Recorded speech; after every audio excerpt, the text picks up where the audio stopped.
तो भाई हमें ये बताया जा रहा है इस सवाल में कि इस ज्योमेट्रिक सीक्वेंस की शुरू की 4 टर्म्स नीचे दी हुई हैं। तो भाई पहली टर्म है -1/32, दूसरी टर्म है 1/8, तीसरी टर्म है -1/2 और चौथी टर्म है 2। तो भाई अब सवाल ये है कि इस सीक्वेंस की 5वीं टर्म मालूम करें। और भाई पहले हम इसको खुद से हल करने की कोशिश करेंगे और फिर मिलके भी हल कर लेंगे। तो आप ये करें कि इस वीडियो को रोकें और इस सवाल के बारे में सोचें। चले भाई, अब कुछ चीजें दोहरा लेते हैं। भाई ज्योमेट्रिक सीक्वेंस में असल में होता ये है कि हर अगली टर्म पिछली टर्म से एक मखसूस रेशो या तनासब बढ़ या घट रही होती है।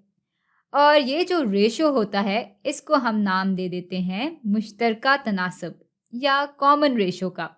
अच्छा, तो अब देखते हैं कि इस ज्योमेट्रिक सीक्वेंस में किस हिसाब से टर्म्स की इकदार बदल रही हैं। तो भाई पहली टर्म है -1/32 और दूसरी टर्म है 1/8। तो -1/32 से 1/8 तक पहुंचने के लिए हमने इसको किस चीज से ज़रब दिया होगा? अब भाई हम मनफी से मस्बत इकदार पे जा रहे हैं तो जाहिर सी बात है कि हमने किसी मनफी कदर से ही ज़रब दिया होगा। तो ये मनफी तो हम यहाँ पे लिख दें। अच्छा, अब बाकी बची इस 1/32 की बात, जो कि तब्दील हो रहा है 1/8 में। तो 8 ज़रब 4 बराबर होते हैं 32 के। और भाई 1/8 असल में 4 गुना ज़्यादा है 1/32 से। तो हमारा कॉमन रेशो बराबर होगा इस -4 के। और भाई घबराएं नहीं, हम इसको परख भी लेते हैं। तो -1/32 ज़रब -4 बराबर हो जाएंगे, ये मनफी ज़रब मनफी बराबर हो जाएगा मस्बत के, और 4/32 बराबर हो जाएगा 1/8 के। यानी भाई ये रेशो बिल्कुल दुरुस्त है और इसी हिसाब से ये ज्योमेट्रिक सीक्वेंस बदल रहा है। अब भाई क्योंकि ज्योमेट्रिक सीक्वेंस में एक ही मखसूस रेशो से हर पिछली टर्म को ज़रब देते हैं ताकि हम अगली टर्म तक पहुंच सकें।